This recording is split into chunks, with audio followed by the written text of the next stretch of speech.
주진우 라이브.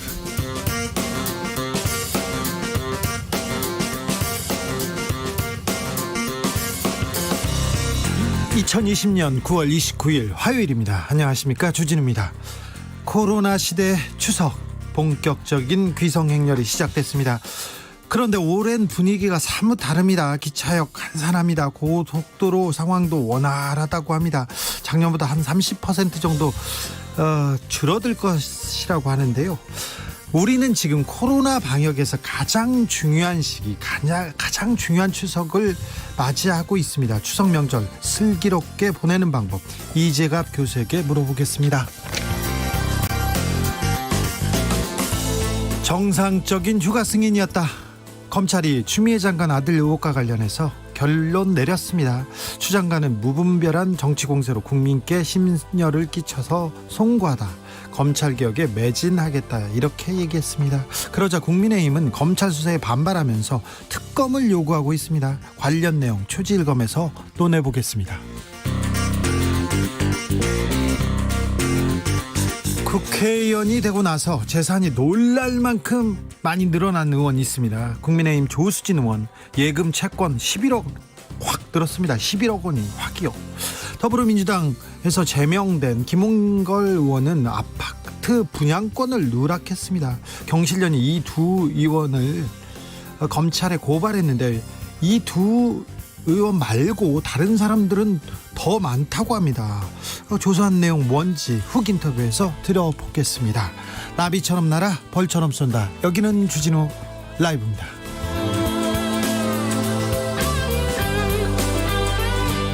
오늘도 자중자애, 겸손하고 진정성 있게 여러분과 함께 하겠습니다. 내일부터 본격적인 연휴 시작입니다. 그러니까 오늘부터 추석 연휴가 시작된다고 볼 수 있는데요. 연휴에 쉬지 않고 일하는 분들 많다고 합니다. 더 일을 할 수밖에 없다는 분들 많습니다. 네, 응원합니다. 네, 주진우 라이브도 연휴 내내 생방송으로 여러분을 찾아갑니다. 저도 일합니다. 동병상련이다, 이런 분들 있지 않습니까? 그리고 코로나 방역 최전선에 계신 분들, 이분들 평시처럼 일해야 된다고 합니다. 나 추석에 일해요, 이런 분들이 있으면 주 라이브로 신고해 주세요. 그러면요, 제가 응원의 길을 이렇게 보내드리겠습니다. 그리고 나는 쉬어야 되는데 일해요, 그러면 저한테 고발하십시오. 그러면 제가 사장님한테 대신 메시지를 넣어드리도록 하겠습니다. 온라인에서는 불효자는 옵니다, 이런 현수막글 화제가 됐는데요. 이번 추석 어떻게 보내시게 되는지 여러분의 소식 전해주십시오. 샵 9730, 짧은 문자는 50원, 긴 문자는 100원입니다. 콩으로 보내시면 무료입니다. 7073님이 어제 주민센터 전화 연결을 하신 분인데요.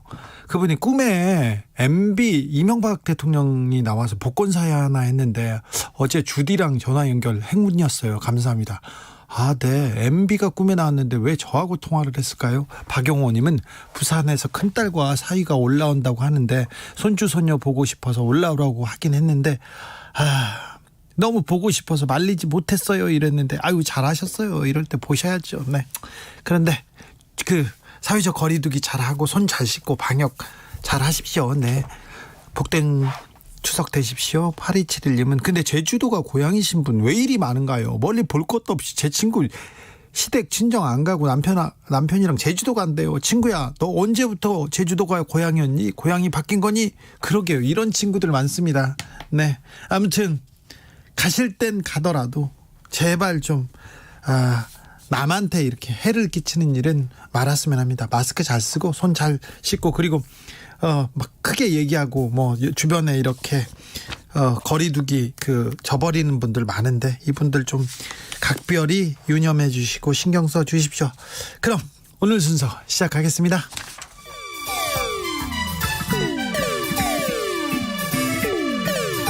(3805님) 그 언젠가 나를 위해 시사를 던져주던 단발머리 주진우 라이브. 왜 이런 거 저 시키는 거? 단발머리 휘날리며 늘 진실을 쫓겠습니다. KBS 1라디오 주진우 라이브.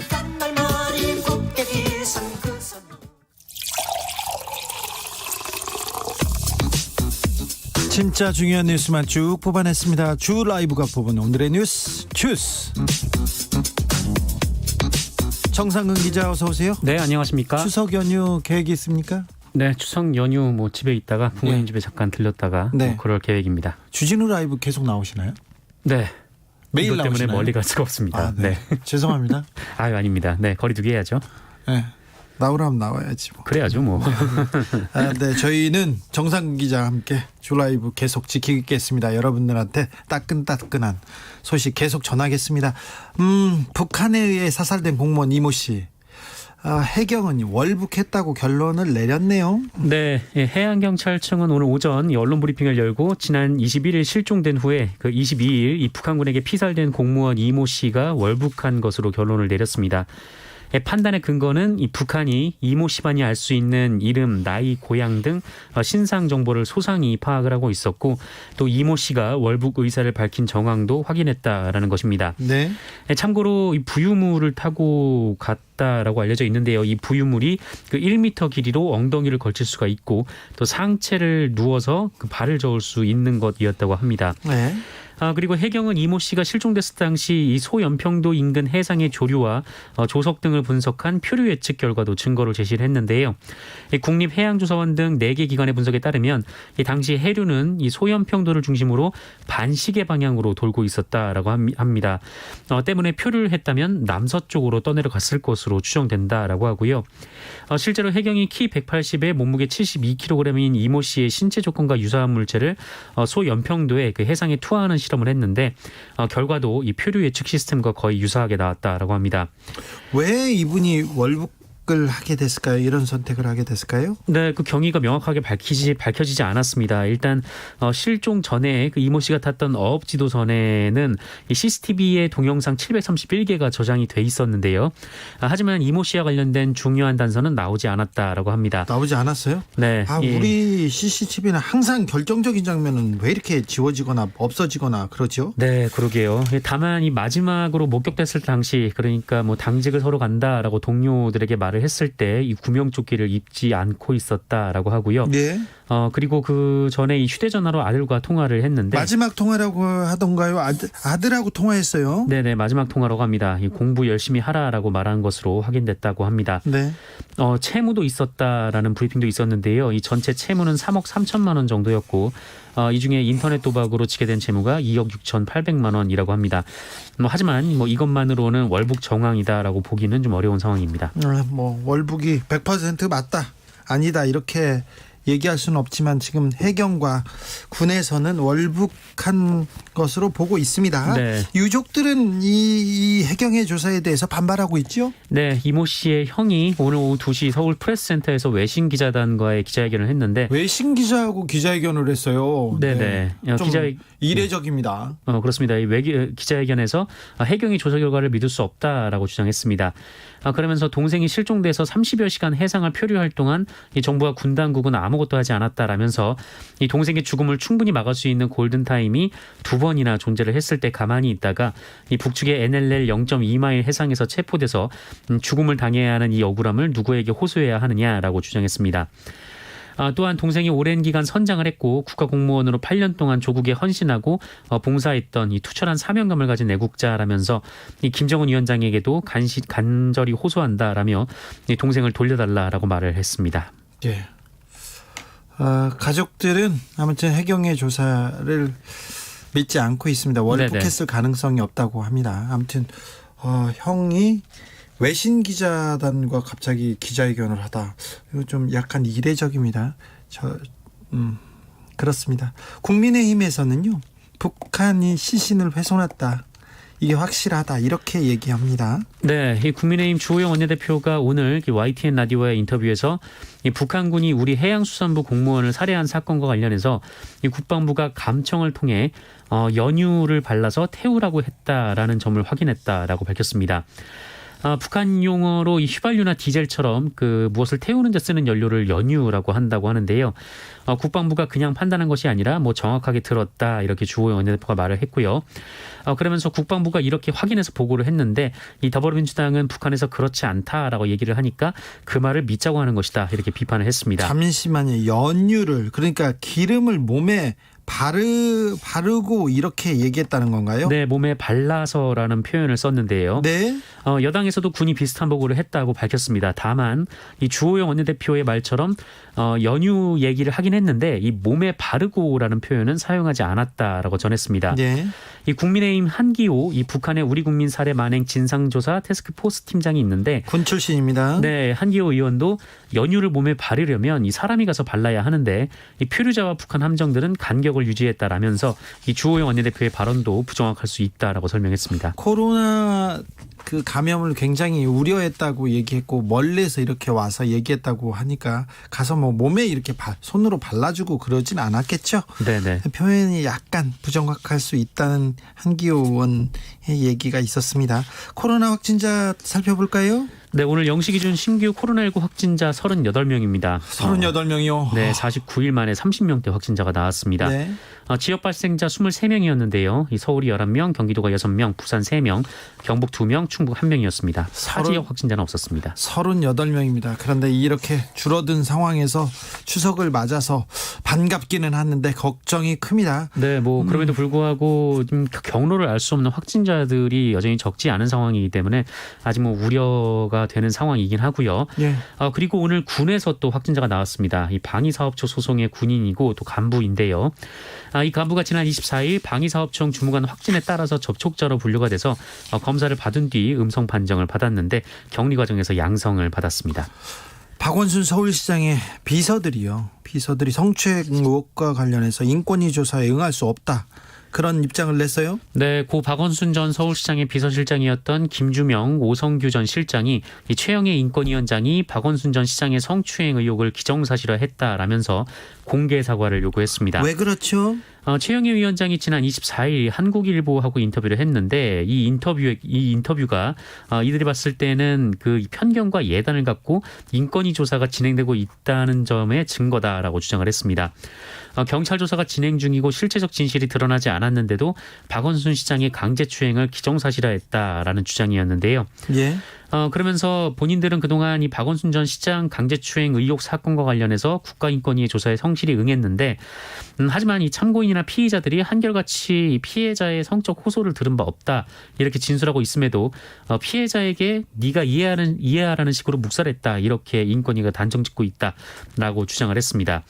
그러면서 객관성과 중립성을 보장할 수 있는 조치를 취하지 않을 경우 인권위 조사에 불응하겠다라는 입장을 밝혔습니다.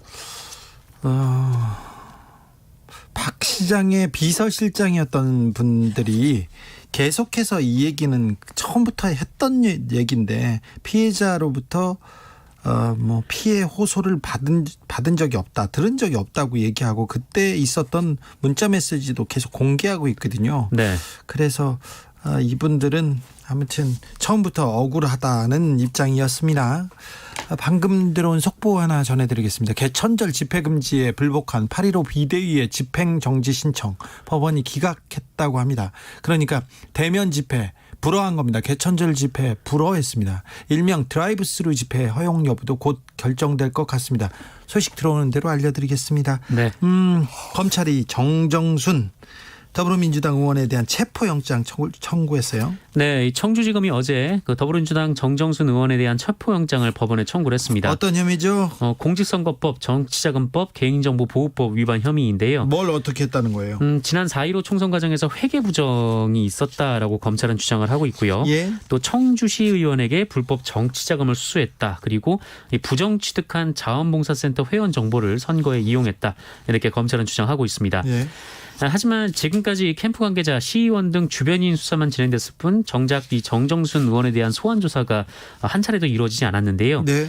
지난 8월 중순부터 검찰이 여러 차례 출석을 요구했는데 이 정정순 의원이 국회 일정 등을 이유로 출석에 불응을 했습니다.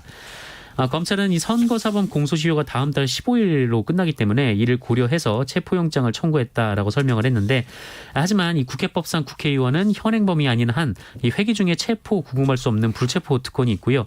이 관할법원의 판사가 체포영장을 발부하기 위해서는 국회의 체포 동의를 먼저 얻어야 합니다. 민주당 입장은 어떻습니까? 더불어민주당은 그동안 이 원내 지도부가 이 정정순 의원에게 수차례 이 자진 출석을 요청했다라고 밝혔습니다. 네. 또한 이 민주당은 체포 동의안이 소년상이 국회로 넘어온다면 본회의에서 원칙대로 처리해야 한다라는 입장을 밝혔습니다. 지난 시간에 저희가 무소속 윤상현 의원 얘기를 이렇게 전해드린 적이 있는데 윤상현 의원도 비슷한 지금 수순인 것 같습니다. 경찰에서 조사를 하고 있는데 경찰에서 계속해서 나오라고 하는데 전혀 응하지 않고 있는데 이 부분 어떻게 되는지 보겠습니다. 국회의원 불체포 특권 이제는 이제 이 특권을 내려놓을 때가 된 것 같은데 이 얘기에 대한 공론화가 안 되네요. 법을 만드는 게 국회의원들이기 때문에 네. 자기네들한테 불리한 거는 잘 안 합니다. 선거 때는 열심히 하겠다고 하고 모든 특권을 내려놓겠다 하고 합니다. 그런데 선거 끝나면 잘 안 고칩니다. 맞습니다. 독재 정권 때는 필요한 법안인 것 같긴 한데 지금은 잘 모르겠습니다. 그렇죠. 지금 국회의원들을 잘 부르지도 못해요. 검찰도 경찰도. 이건 좀 잘못되지 않았나 생각합니다. 광복절 집회를 주도했던 사람들 구속됐네요. 네, 이 광복절 불법 집회를 공모한 혐의를 받는 김경재 전 한국자유총연맹 총재 그리고 김수열 일파만파 대표가 구속이 됐습니다. 서울중앙지방법원은 집회 및 시위에 관한 법률 및 감염병 예방법 위반 등의 혐의로 두 사람에게 구속영장을 발부했습니다. 재판부는 범죄 혐의의 객관적이고 주관적 요건에 관한 소명자료가 충분히 제출되어 있고 이 사건 집회를 전후해서 피의자들이 주고받은 의사연락 내용에 비추어서 증거를 인멸할 염려가 있다라고 밝혔습니다. 독일에서 소녀상이 세워졌습니다. 처음 있는 일이라면서요? 네, 독일에서 처음이라기보다는 이 독일의 공공 장소에 이 처음 비치가 됐습니다. 예. 이 독일 베를린시에 이 평화의 소녀상이 세워졌는데요. 이 건립식에는 건립을 주도한 한인단체인 코리아협의회 그리고 이 소녀상 건립에 힘을 보탠 일본 여성 모임 회원들 그리고 독일 지역 문화운동단체 수단 여성인권단체 함흥지역 장애인들을 후원하는 추잔맨 함흥 등 이 다양한 여성인권운동가들이 모였다라고 합니다. 예. 이 자리에서 이제 세계에서 벌어지고 있는 국가성폭력들을 폭로하고 또 해결을 요구했는데 그동안 독일에서는 이 소녀상 건립 때 이 철거의 싸움이 이어지고 있었습니다. 이 비젠트시에 세워진 그 유럽 1호 소녀상이 있었는데 여기에 비문이 철거가 됐고요. 라벤스부르크의 이제 기념관에 작은 소녀상이 세워졌었는데 이것은 아예 철거가 됐습니다. 이 소녀상이 건립될 때마다 일본 정부의 항의가 있었기 때문인데요. 그럼에도 이번에 다시 이 베를린시 미테구 공공부지에 소녀상이 세워졌는데 독일에서 공공장소에 소녀상이 건립된 것은 이번이 처음입니다. 그런데 일본이 또 회방을 놓고 있다면서요? 네, 그 일본 정부의 대변인격인 가토 가스노부 일본 관방장관은 지극히 유감스러운 일이라면서 이 베를린 시내에 세워진 소녀상은 일본 정부의 기존 입장과 양립할 수 없는 것이다 이렇게 주장을 했습니다. 그러면서 일본 정부는 다양한 관계자와 접촉하고 기존 입장을 설명하는 등 계속해서 소녀상 철거를 위해 노력할 것이다라고 말을 했는데요. 가토 장관은 또한 이 위안부 문제에 대한 일본 정부의 생각과 그간 대책을 다양한 형태로 국제사회에 설명해 왔다라면서 앞으로도 국제사회로부터 정당한 평가를 받을 수 있도록 노력하겠다 이렇게 주장했습니다. 막내 꼬나님이 여러분 분명히 베를린의 소녀상에 일본 여성 단체가 도왔다고 합니다. 그걸 기억하셔야 합니다. 이런 문자를 주셨어요. 구본한 인천국제공항 사장 해임됐네요. 네, 그렇습니다. 이 구본한 인천국제공항 사장이 어제 해임 통보를 받았습니다. 기획재정부 산하 공공기관 운영위원회가 지난 24일 해임 건의안을 의결을 했는데 이 문재인 대통령이 제가를 했습니다. 곧바로 제가했어요? 네, 불과 4일이 걸렸는데요. 이에 따라 지난 4월 취임한 구본한 사장은 1년 5개월 만에 사장직을 내려놓게 됐습니다. 예. 인천국제공항 사장 최초로 임기 중에 해임되는 첫 사장입니다. 뭘 잘못했던가요? 이 지난 6월 10일에 감사를 했는데 그 결과 이 공공기관 운영법 그리고 부패방지법 등 관련법을 위반한 사실을 확인을 했습니다. 지난해 국감 당시에 이 태풍에 대비하기 위해서 국감장 2석 그러니까 국감장에서 떠나는 것을 허가받았는데 그리고 인천국제공항으로 가지 않고 안양에 소재한 본인의 자택으로 가서 지인과 식사를 했습니다. 그리고 이걸 법인카드로 결제를 한 것으로 알려져 있습니다. 그리고 태풍에 철저히 대비한 것처럼 국회에 허위 보고를 했다라고 하고요. 예. 또한 부당한 인사를 당했다며 해명을 요구했던 인천국제공항공사 직원을 직위 해제한 것도 운영 공정성에 어긋났다 이런 주장도 있습니다. 네, 주스 정상근 기자 함께했습니다. 감사합니다. 네, 고맙습니다. 흰기림님이 소녀상은 아직도 홀로 독립운동을 하고 있는 것 같네요. 네, 그런 생각을 할 때가 있었는데 똑같은 생각이군요. 7636님이 제 주위 부부들 다 싸워요. 와이프는 안 간다. 남편은 가야 한다. 그럼 어찌 해야 하나요?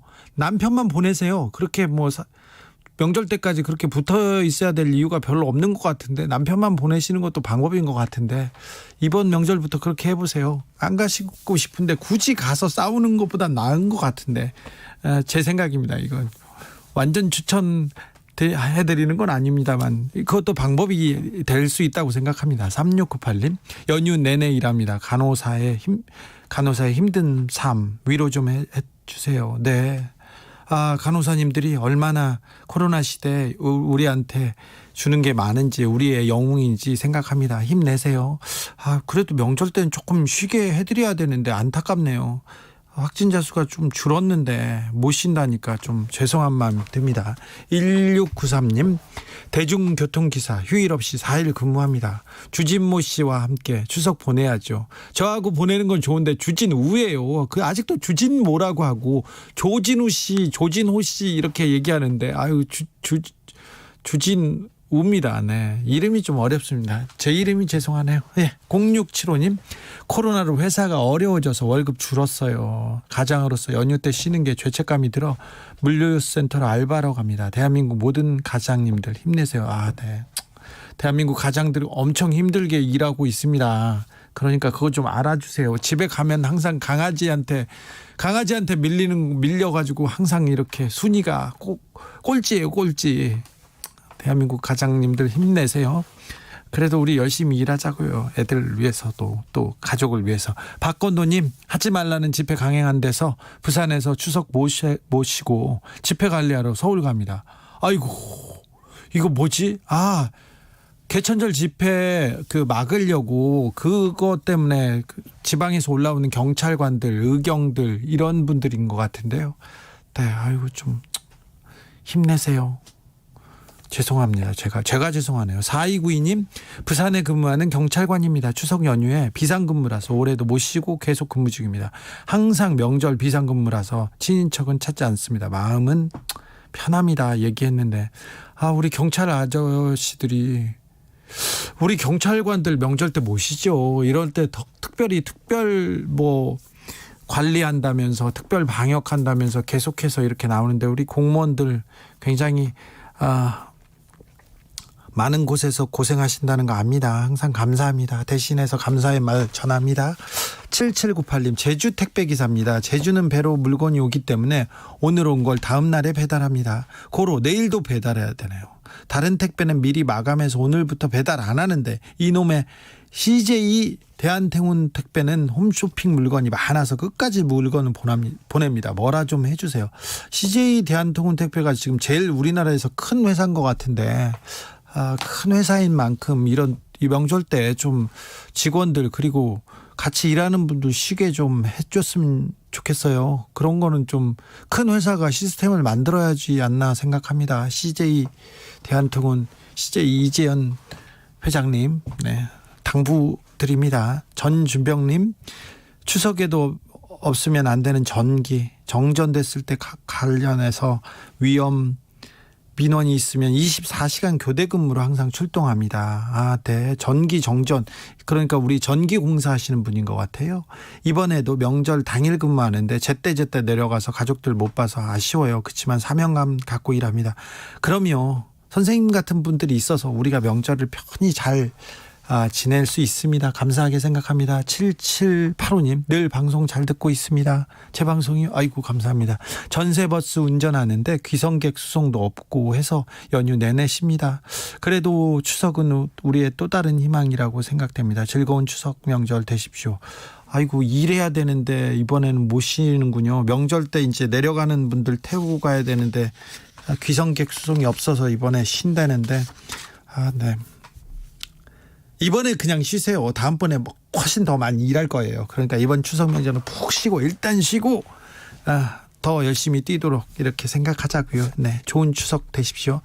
6659님입니다. 팔미도 유람선에서 연휴 동안 계속 일합니다. 팔미도가 어디죠?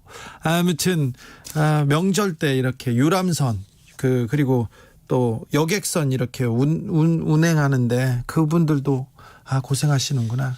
인천에서 무의도 가는 길에 팔미도가 있나 봅니다. 그래서 거기 가는 그 여객선에서 일하시는 분인데 좋은 명절 되십시오. 교통정보센터 다녀오겠습니다. 길이 덜 막혀야 되는데 오수미 씨. 네, 이 시각 교통정보입니다. 지금 경부고속도로는 상하행선 양방향에서 모두 정체가 극심한데요. 부산 방향, 한남에서 서초, 신갈에서 수원, 동탄에서 오산까지 답답하고요. 이후 충청권으로는 정체가 더 만만치 않은데요. 입장에서 천안 휴게소까지만 무려 32km나 정체 길이가 상당하고 옥산에서 남이까지도 18km 막힙니다. 계속해서 비룡분기점과 70 물류, 영락에서 경부선 종점까지 밀려 지나가고 있습니다. 반대 서울 쪽으로도 금호 분기점에서 주춤하고요. 이후 경기권인 안성 진입부터 서울 시구간 지나는데 총 30km 가까이에서 구간 밀리고 있습니다. 서해안 고속도로 서울 방향으로는 바란 1차로에서 승용차 사고도 났고요. 여파로 밀리고 있습니다. 이전에 서평택에서 비봉까지는 17km로 교통량이 집중돼 있고요. 영동고속도로 강릉 방향은 호법 분기점 부근 2차로에서 승용차 2대 관련한 추돌 사고가 났습니다. 뒤로 밀리고 있으니까 잘 살펴서 지나시기 바랍니다. 제2중부고속도로 이천 방향으로도 경기 광주 분기점 2차로에서 사고가 나면서 뒤쪽으로 정체입니다. 지금까지 KBS 교통정보센터였습니다. 주진우 라이브.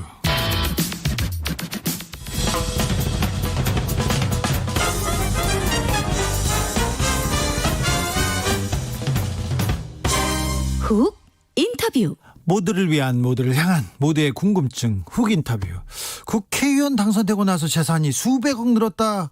이런 기사 보셨죠? 어찌된 일인가요? 국회의원들 재산 신고 기준이 달라졌다고 해명은 했는데요. 21대 국회의원 중에 재산이 늘어난 국회의원이 175명입니다. 1인당 10억씩 늘었대요. 이거 좀 이상하잖아요. 그래서 경실련이 자세히 살펴봤다고 합니다. 부동산 건설개혁본부 김성달 국장 모셨습니다. 안녕하세요. 네, 안녕하세요. 네. 경실련에서 오늘 그 조수진 의원, 김홍걸 의원을 검찰에 고발했습니다. 네. 네. 저희가 오늘 고발을 했는데요. 네. 일단은 저희가 조사해 보니까 예. 김홍걸 의원 같은 경우는 후보자 신고 때와 당선 이후 신고할 때 재산이 9억 7천만 원 늘었습니다. 근데 네. 그 사유를 들여다보면 분양권을 누락했다라는 의혹도 있고 또 하나는 배우자 보유한 상가를 아예 축소하거나 누락한 것들이 또 추가로 확인이 됐습니다. 경실련 조사 결과.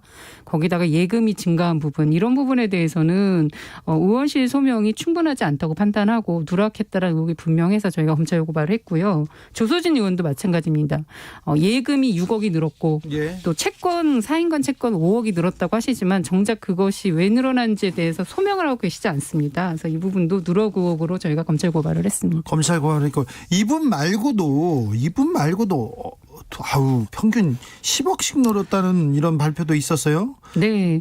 왜 이렇게 저희가 정말 놀랐습니다. 국민분들이 보시기에 이거 정말 상식적으로 납득이 안 된다라고 하실 텐데 저희 조사한 결과 175명의 의원들의 신고 재산이 1,700억이 늘었습니다. 예. 그래서 1인당 평균 10억이 늘었다.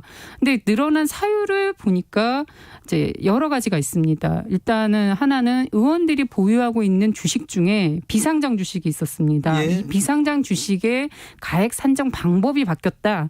그래서 원래는 액면가로 하게 돼 있어서 그거를 이번에 관련법이 개정되다 보니까 실거래가로 하다 보니까 이게 증가 사유의 큰 원인이 됐다. 두 번째는 부동산의 건수나 가액이 늘어난 경우가 있습니다. 근데 왜 가액이나 건수가 늘었냐 보니까 고지거부를 하셨던 거예요. 원래 이제 본인 재산 외에 부모와 자녀 재산도 같이 공개하게 돼 있는데 법에 따라 네. 그것을 후보자 때는 본인이 판단해서 그냥 고지거부했고 국회의원 당선되고 고지거부하려니까 이게 받아들여지지 않아서 추가 공개된 경우 이래서 늘어난 경우가 있었고요. 또 하나는 조소진 의원처럼 예금이 정말로 늘어난 경우입니다. 예금이나 채권이나 채무가 늘어났는데 지금 예금이 네. 1% 2% 이자인데 무슨 갑자기 5억이 들어요. 예, 저희가 이 부분이 참 의심스러운 게 선거를 하면서 많은 비용을 후보들이 썼을 것으로 저희는 판단이 되거든요. 그렇죠. 그런데 오히려 예금이 늘었다는 건 정말 철저한 조사가 필요하다라는 판단하에 저희가 그 해명을 잘 못하는 거군요. 지금 이제 해명된 내용들을 봐도 저희가 좀 이해가 안 가서 선관위에 추가 조사를 요청했는데 상당 부분은 실수를 얘기하세요. 실수로 누락된 경우가 있다.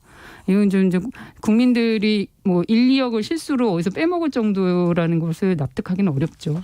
자, 이분들 말고도 저기 8명, 국회의원 8명에 대한 조사 요청했습니다. 네. 조사를 요청하는 건 고발하고는 좀 다른가요? 그렇죠. 이게 지금 원래 이 절차상으로는 이제 경실련이 오늘 김원고 의원 조수진 직접 고발도 했지만 사실은 의원실의 소명을 저희가 받았거든요. 상당한 차이가 발생하는데 드러난 자료만으로는 경실련이 판단할 수 없고 이에 대해서는 선관위가 조금 더 적극적으로 조사를 통해서 불법 사유나 위법 사항을 좀 밝혀달라는 요구로 저희가 8명에 대해서는 어제 선관위에 조사 요청서를 제출했습니다. 아니, 지금 그 선거법을 이번 달 15일인가요? 다음 달 15일까지 네. 끝내야 되는데 지금 선관위에 조사 요청하고 검찰로 가고 하면 시간이 얼마 남지 않았는데요. 네, 그래서 좀 저희도 촉박하다라는 생각인데, 근데 의원들의 재산 공개가 사실 8월 28일 공개됐습니다. 예, 그러니까 그래서 거의 임박해서 공개됐기 때문에 자, 시간적으로 한계가 있었습니다. 몇 명 의원들만 좀 살펴볼까요? 예.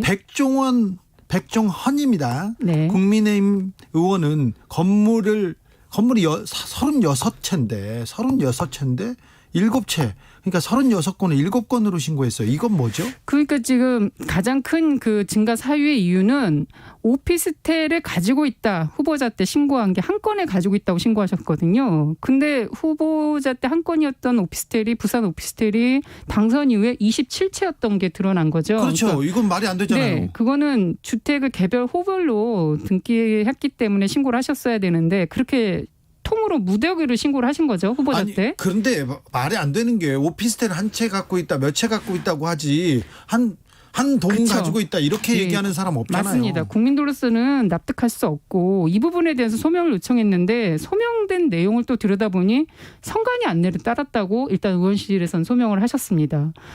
이게 지금 선관위가 후보자들에게 배포한 안내서가 또 있습니다. 이 선거를 준비하는 과정에서 거기에는 분명 소재지별로 가액과 면적을 기재하게 돼 있거든요. 근데 의원실은 지금 그것과 다르게 기재했는데 선관위가 그렇게 하라고 했다라고 해명을 하시니까 이 부분은 저희로서는 선관위가 이 부분에 대해서 좀 책임 있게 조사하고 해명도 하고 공개하셔야 된다 입장입니다. 선관위에서 27채를 한 채로 이렇게 해라 이렇게 얘기했을 리는 없을 텐데요. 저희 국민들도 이런 경우가 근데 상당 부분 많습니다. 부동산 건수가 늘어난 경우가 국민들이 보기에는 저야 이해가 되지 않는데 의원실은 선관위가 안내했다. 라고 하시니까 이 부분에 대해서는 선관위가 사실 그럴 수 있는 게 후보자들이 실무적으로 막대한 재산을 한 번에 제대로 조사하지 못하는 어려움이 있다는 건 인정을 합니다. 그래도 선관위가 이거를 용인했다라고 하는 건 사실 설득력이 떨어지는데 선관위가 해명을 해 주셔야죠. 그럴 수 있다고도 보는 사람들 별로 없어요. 김웅 국민의힘 의원은 건물이 증가했고 예금이 3건 증가했네요. 네, 이제 이런 경우는 김웅 의원도 사실은 저희가 보니까 전세건이 늘었습니다. 전세 아파트가 하나 추가가 됐는데 이에 대해서 의원실에서 소명을 하시기는 전세 계약을 하셨다. 2월에 전세 계약을 하셨다는 거예요. 그런데 사실 그 전세금을 어떻게 마련하셨는지 그 소득원이 이제 저희로서는 소명 사유가 되는데 그 소명 과정에서 사실 4인간 채무 2억 원이 있었는데 누락했다. 이제 실수로 누락했다. 이렇게 지금 소명을 하셔서 이 부분에 대해서도 사실 조사가 필요하다. 또 이용 의원 같은 경우도 있습니다. 김웅 예. 의원은 저기 검사 출신인데 검사 시절에 다른 사람한테 조사할 때 이렇게 실수로 4인간 채무였어요 이렇게 하면 막 혼냈을 테면서. 근데 이제 김웅 의원께서 해명하시기를 사실 채권이 아니라 채무다. 그리고 이 사실을 뒤늦게 알고 공직자윤리위원회도 얘기했다. 이렇게 지금 저희한테도 소명을 하셨습니다. 자, 이용 의원은요? 이용 의원도 재산이 늘었습니다. 예금이 늘었습니다. 근데 예금에 대해서 어떻게 늘었냐고 물어보니까 상당 부분은 거기서도 깜빡 잊고 있었다. 1억 원의 4인간 채권이 있었는데 잊고 있었다라고 국회의원들은 답변을 하셨죠. 1, 2억 정도는 그냥 깜빡깜빡 잃어버리네요. 저희가 이걸 보고 정말로 이런 부분은 국민들이 납득할 수 없는 해명을 이렇게 하시는 게 참 국민들한테 놀라웠습니다. 뭐라고 얘기해야 되면 국회의원들한테 1, 2억씩 꼬아야 되는 건가요? 빌려봐야 되는 건가요? 국민들은 어디 가서 1, 2억이라는 거 이게 뭡니까? 국회의원들한테 빌리면 되는 것 같아요. 깜빡깜빡 하시는 것 같아요. 자, 또 다른 의원은 또 어떤 분이 있습니까? 그래서 아까 말씀하신 것처럼 최혜영 의원이십니다. 네, 민주당입니다. 최혜영 의원이 배우자가 보유한 분양권이 나중에 추가로 공개가 됐는데 이걸 소명하시는 과정에서 5천만 원 분양권이 있었는데 이거를 선관위가 공개하지 않아도 된다. 근데 거기에 이제 사실 가로 열고 이게 특별 공급 받은 거라는 걸 또 명시를 하셨어요. 근데 사실 그런 걸 예외를 두지는 않습니다. 관련법에는 분양권, 임차권, 소유권 다 기재하셔야 되는 거거든요. 이거 부분도 누락해가지고 김홍걸 의원 납득할 수가 없습니다. 지금 고발된 거 그렇죠. 아니에요? 김홍걸 의원 같은 경우를 동일하게 적용하면 이 부분도 네, 사실은 똑같은 위법하다라는 판단도 저희는 하고 있습니다. 네. 21대 국회의원들만 이런 거였어요? 아니면 그 전에도 그랬어요? 예, 저희가 이걸 하게 된 이유이기도 합니다. 2008년에 당시에 친박연대가 나오면서 무더기로 이제 그때 비례 후보가 나오기도 했었거든요. 네. 그때도 저희가 한번 동일하게 후보자 때와 당선 이후 재산을 조사해 본 적이 있었는데 많은 차이가 났습니다. 그때 어떻게 됐습니까? 그래서 저희가 양정래 의원 같은 경우는 선관위 조사를 요청을 했고 선관위가 다시 검찰 고발을 하면서 결국은 의원직을 상실하셨죠. 그래요? 예, 얼마나 걸렸어요? 그게 한 1년 정도 걸린 것 같습니다. 저희가 2008년에 했고 양정래 의원이 2010년 그 정도의 검찰에서 형을 1심 판결을 받아서 의원직을 상실하셨습니다. 아, 그래요? 네. 그러면 기소되고 의원직을 상실할 수도 있겠네요. 왜냐하면 이 부분은 허위사실 공표죄라는 건 공직선거법에 분명히 위법이라는 것을 명시하고 있기 때문에 의원직 상실까지 할 수 있는 중대한 위법 행위다. 자, 맞습니다. 다른 이야기도 조금 나눠보겠습니다. 경실련은 문재인 정부 부동산 정책 잘못됐다 계속 얘기하면서 아파트 너무 많이 올랐다. 네. 실질적으로 정부 통계 14.2% 이 통계 잘못됐다, 조작됐다 이렇게 얘기도 했었어요. 네. 이 문제에 대해서 계속 문제 제기하고 있는데요. 네, 저희가 이 정책이 자꾸 제대로 된 정책이 나오지 않는 이유의 가장 큰 깊은 원인이 정부가 원인 진단을 잘못하는 통계에 있다고 판단을 합니다. 네. 사실 그게 이번에 재확인된 거다. 국토부 장관이 국토위 회의에서 회의록이 공개가 됐는데 그 안에 보니까 감정원이라는 부동산 통계기관이 작성한 통계가 여러 개가 있는데 집값 상승과 관련된 그중에 장관이 보고받은 건 제일 수치가 낮은 한 개였다. 제일 유리한 거 자기한테. 정부에게 유리한 통계만 보고받았다. 나머지는 처음 봤다라고 하셨습니다. 네. 이 부분이 국토부 관료들이나 또는 전문가들이나 관료들이겠죠. 제대로 된 통계를 입맛대로 골라서 장관에게 보고한 거 아니냐. 그리고 예. 장관은 그걸 감별하지 못한 무능력한 거 아니냐. 저희가 계속 문제 제기했는데 다시 확인됐다라고 보여집니다. 네. 문재인 정부의 부동산 정책 방향은 맞습니까? 정부는 지금 부동산 정책의 방향도 원인도 대안도 저희는 다 수정돼야 된다고 봅니다. 예? 왜냐하면 지금 집값을 유지해서는 안 되는 거거든요. 그래서 너무 많이 올랐죠. 너무 많이 올랐습니다. 적어도 3억이 올랐으면 3억을 되돌려 놓으라는 게 국민들 요구인데 이 정부는 3억을 되돌리겠다라는 대통령 말씀은 있으셨지만 정책으로는 이어지지 않는 것 같습니다. 네. 유지 상태거든요. 지금도. 그럼 어떻게 해야 됩니까, 정부가? 그래서 정부라도 집값을 낮추려면은 일단은 정부가 공급책을 했는데요. 그 공급책을 저렴한 공공주택을 확대하라는데 조금 지금은 그게 매우 중요하다고 봅니다. 정부는 공급을 늘리겠는데 그게 저렴하다는 말은 안 하세요. 그러면 시세에 더 올릴 수 있는 자극을 주는 주택이 나올 수도 있거든요. 그러면 이거는 집값 안정으로 이어지지 않는다. 적어도 주변 집값도 떨어뜨릴 수 있는 철저한 원가의 적정 이윤을 더한 저렴한 주택 그리고 거기에 장기 임대주택이 반드시 좀 포함이 돼야지만 그런 공급 정책이 필요한데 그러려면 지금 공기업의 땅 장사 집 장사 중단시켜야 되는데 그걸 할 의지가 없으세요. 이게 문제다. 경실련에서 계속해서 장관 교체하라고 얘기하고 네. 있는데 장관 한 명 교체로는 안 될 것 같아요. 지금 보니까 정책 위반하는 공무원들 전혀 변하지 않는 것 같습니다. 저희는 장관님께 책임을 묻지만 사실은 더 큰 건 관료들이 문제다라는 것들은 누누이 얘기하고 있습니다. 근데 개발 관료들이나 이런 공무원들에게 정책을 감별할 수 있는 정도의 능력이 계신 분들이 정책 결정자로 계셔야지만 국민이 위한 정책이 나올 수 있는데 문재인 정부에서 사실 그게 제대로 이루어지지 않아서 매우 이제 안타깝고 화도 나고 그렇습니다. 그렇죠. 자, 국회의원 재산 허위 신고 관련해서는 향후 어떤 계획이 있습니까? 네, 이번에 사실 이렇게 된 것 중에 가장 큰 거가 선관위가 제대로 검증 안 한 것이 가장 큰 이유이다. 의원들은 불성실 신고도 있었지만 선관위가 검증하지 않고 또 국민들이 검증하고 싶어도 자료를 공개하지 않고 있습니다.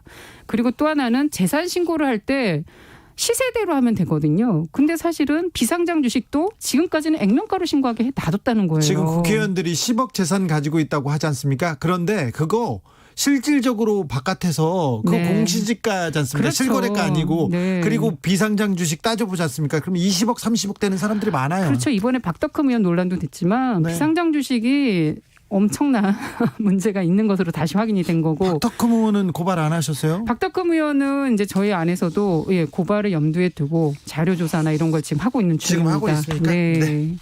지금까지 경실련 김성달 국장님이셨습니다. 오늘 시간 내주셔서 감사하고 추석 잘 보내세요. 네, 감사합니다. 정민우님은 내 전 재산이 10억이 안 된다 이렇게 얘기하셨는데, 네, 알겠어요. 네. 이양란님, 저는 비싼 이자를 더 많이 내고 있는데요. 코로나19 때문에 소득이 줄어서요. 그러게요. 서민들은 굉장히 비싸요. 비싼 이자를 쓸 수밖에 없어요. 은행에 가지 않습니까? 서민들한테는 비싼 이자로 줘요. 그리고 돈이 없다는 걸, 난 돈이 필요 없어, 그걸 증명해야 돈을 줘요. 그러지 않으면 돈을 안 줍니다. 그리고 재벌, 돈 있는 사람들, 국회의원들한테는 싼 이자로 줍니다. 이것도 좀 안타깝습니다. 7373님, 재산이 적을수록 국회의원에 당선될 확률이 높은 건가요? 왜 이렇게 재산이 적다고 축소 신고들 하는 거죠? 그러니까 그러게요. 왜 그러는지. 실수가 있을 거예요. 또 국회의원 재산신고 처음이니까. 그런데 실수가 있을 거고요. 그리고 또 좀 적게 보이려고 하고 싶은 생각도 있겠죠. 5569님, 그래, 맞다, 맞아. 그게 맞아. 한두 명 재산 늘었으면 국회의원 사퇴시키겠지만 100명이 왕창 재산 늘었다면 다 사퇴시킬 거야? 어쩔 거야? 그래서 단체 행동하는 거야. 맞다, 그게. 이것도 좀 일리가 있습니다. 왜 그러냐면요, 다 여러 명, 지금 170 몇 명이잖아요. 170 몇 명, 175명. 1인당 10억씩 늘었어요. 어이구. 2636님, 채권 채무 깜빡하시는 분들 국회로 보내면 일은 어떻게 하나요? 제대로 하려나? 깜빡깜빡하지 않나? 이런 분들이 있습니다. 네. 주필로 이어가겠습니다.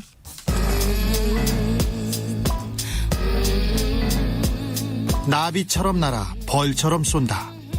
주진우 라이브.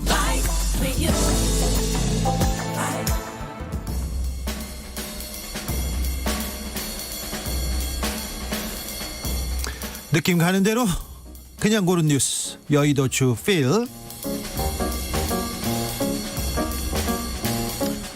언론 자유 유린하는 징벌적 손해배상제 즉각 중지하라. 문구가 무섭습니다. 조선일보 기사였습니다. 신문방송 편집인협회, 신문협회, 그리고 한국기자협회에서 이런 얘기를 한 거예요. 언론에 대해서도 가짜뉴스, 악의적 오보로 피해를 받았다고 인정될 때 집단소송 제기할 수 있고, 손해배상액의 최대 5배까지 징벌적 배상 책임지게 되는 법안이 올라왔습니다. 법무부에서 입법 예고했습니다. 그러자 언론 3단체가 국민의 알 권리 침해하는 악법이라고 규정하고 전면 백지화 요구하고 나섰습니다. 조선일보에서도 크게 썼고요. 기자협회 회원들 중에 이 징벌적 손해배상제 필요하다는 찬성하는 기자들 많습니다. 그런데 어떻게 기자협회에서 이렇게 한 목소리가 나왔을까요? 전 기자협회 회원이었는데, 저도 기자협회 회원 20년 했는데요. 저는 찬성합니다. 아니, 악의적인 오보, 정말 잘못된 가짜뉴스에 대해서 피해를 입었을 때 보상해 주는 거예요. 표현의 자유에 대해서 굉장히 폭넓게 인정받고 있습니다. 저 수십 차례, 한 100차례 이렇게 소송 당했지만 그 오보 아니면은 그 보호 받아요. 괜찮습니다. 그런데 이렇게 큰 목소리를 내고 있는데, 기자들이 먼저 우리가 좀 가짜뉴스 안 만들고 오보 줄이려고, 그리고 악의적인 뉴스 안 만든다는 이런 좀 자정 활동, 그런 자정 각성 이렇게 해놓고 이런 목소리도 내야지 되지 않나 하는 생각합니다. 임진각 월북 남성 사살 조치 적절한 조치로 판단된다. 동아일보 기사입니다. 2013년 9월 16일 기사예요. 그러니까 아주 오래전 기사입니다. 박근혜 정부 시절 기사인데요. 국방부가 9월 16일 날 오후 2시 23분쯤 경기도 파주시 서북부 최전방 지역에서 임진강을 통해서 월북을 시도하던 40대 추정 남성 한 명을 사살했습니다. 우리 군이 사살했어요. 군 관계자는 경계 근무 초병이 월북 시도자에 대해서 사격을 가한 것은 적절한 조치로 판단된다. 초병 입장에선 북한군인지 민간인인지 확인하기 어려웠다고 설명했다면서 우리 군이 월북하는 남성을 사살한 조치가 적절한 조치였다고 동아일보에서도 보도했습니다. 그런 일이 있었다는 내용을 전해드립니다. 2013년에 UN 변희수 전 하사 강제 전역은 국제인권법 위반. 연합뉴스 기사입니다. 변희수 하사 기억하십니까? 휴가 중에 해외에서 성전환 수술 받고 들어와서 계속 복무하겠다고 희망했는데 군에서는 심신장애 3급 판정 내리고 강제 전역시켰죠. 남성에서 여성으로 성전환 수술한 첫 번째 그 케이스입니다. 군인 중에. 그런데 우리 군이 강제 전역시킨 것이 국제인권법 위반이라고 UN 인권이사회 소속 인권 전문가들이 지적했습니다. 댓글을 보면요, 거의 대부분 변하사를 이렇게 좀 비난합니다. 유엔이고 뭐고 우리나라 정서에 맞지 않지 않느냐. 군기강 흐트러진다. 원래 대한민국 여자는 미필인 게 숙명 아니냐는 이런 댓글이 쭉 있는데요. 몇 년만 지나면 이 상황은 달라질 겁니다. UN 그리고 국제인권 기준으로 볼 때 이거는 조금 위반이다. 좀 무리하다. 잘못됐다고 보는 겁니다. 우리나라도 몇 년 후에면 이 상황이 좀 달라질 거예요. 그러니까 왜 유엔이 국제인권법은 이런 얘기를 했을까 생각을 조금만 한 번만 해주셨으면 합니다. 도민 20%가 65세 이상, 초고령 사회 사상 첫 진입. 강원일보 기사인데요. 전체 인구 20%를 넘어섰답니다. 초고령 사회는 인구에서 65세 이상 인구가 차지하는 비율이 20% 이상인 사회를 의미하는데 강원도가 그렇게 됐답니다. 강원도는요, 통계청 조사 결과 2030년에는 초고령 인구 비율이 30%가 넘고요. 2040년에는 40%가 넘고요. 2047년에는 45%가 넘는답니다. 댓글 보니까 더 무서워요. 거기 군부대 직원들 빼면요, 가족들 빼면 정말 초고령 사회예요. 이렇게 얘기하는데 우리도 초고령 사회에 조금 대비해야 되는 것 같습니다.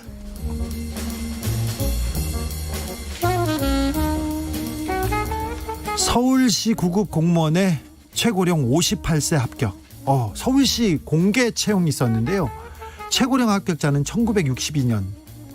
그러니까 58세인데 정년이 60세지 않습니까? 공무원이. 그런데 50대 합격자가 계속 나오고 있대요. 이번에도 50대 합격자가 48명 나왔어요. 와, 60세가 정년인데 58세는 한창인 거예요. 신입인 거예요. 그러니까 젊은 사람인 거예요. 생각도 젊지 않습니까? 와, 도전은 멋지다는 생각이 듭니다. 저는 이 기사 보고 갑자기 기분이 좋아졌어요. 여러분도 늦지 않았습니다. 우리 도전해보자고. 공무원 말고 다른 것도 도전해보자고요.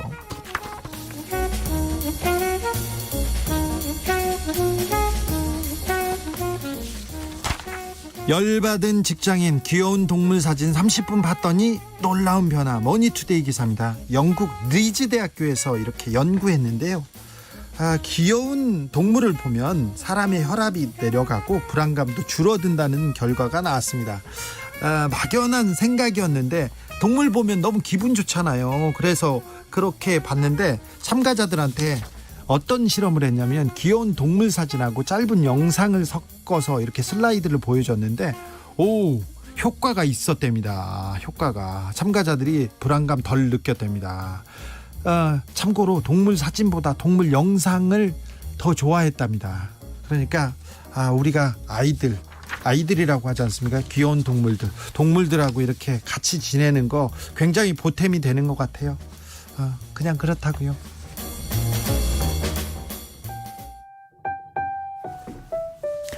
아이유의 마음 들으면서 전 잠시 쉬었다가 6시에 돌아오겠습니다.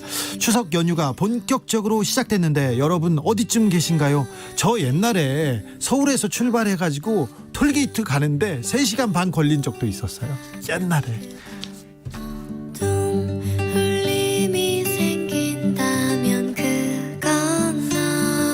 그대를 보며 나는 더 숨을 쉬어